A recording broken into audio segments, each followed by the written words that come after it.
This morning, our scripture comes from the book of Genesis, chapter 22, verses 1 through 14. Please follow along with me as I read from the New Living Translation. Sometime later, God tested Abraham's faith. "Abraham," God called. "Yes," he replied. "Here I am. Take your son, yes, your only son, Isaac, whom you love so much, and go to the land of Moriah. Go and sacrifice him as a burnt offering on one of the mountains which I will show you." The next morning, Abraham got up early.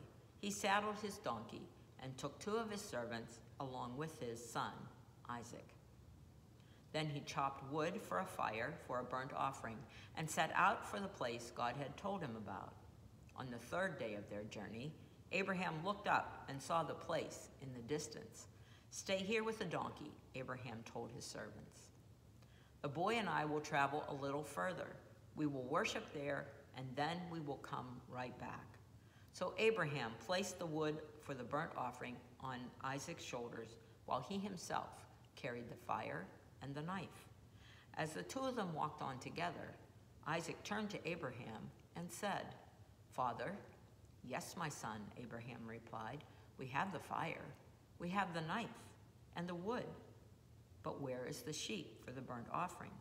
"God will provide a sheep for the burnt offering, my son," Abraham answered, and they both walked on together. When they arrived at the place where God told him to go, Abraham built an altar and arranged the wood on it. Then he tied his son Isaac and laid him on the altar on top of the wood. And Abraham picked up the knife to kill his son as a sacrifice. At that moment, the angel of the Lord called to him from heaven, "Abraham, Abraham." "Yes," Abraham replied. "Here I am." "Don't lay a hand on the boy," the angel said. "Do not hurt him in any way, for now I know that you truly fear God. You have not withheld from me even your son, your only son." Then Abraham looked up and saw a ram caught by its horns in the thicket. So he took the ram and sacrificed it as the burnt offering in place of his son. Abraham named the place Yahweh-Yireh, which means the Lord will provide. To this day, people still use that name as a proverb. On the mountain of the Lord, it will be provided. This is the word of the Lord. Thanks be to God.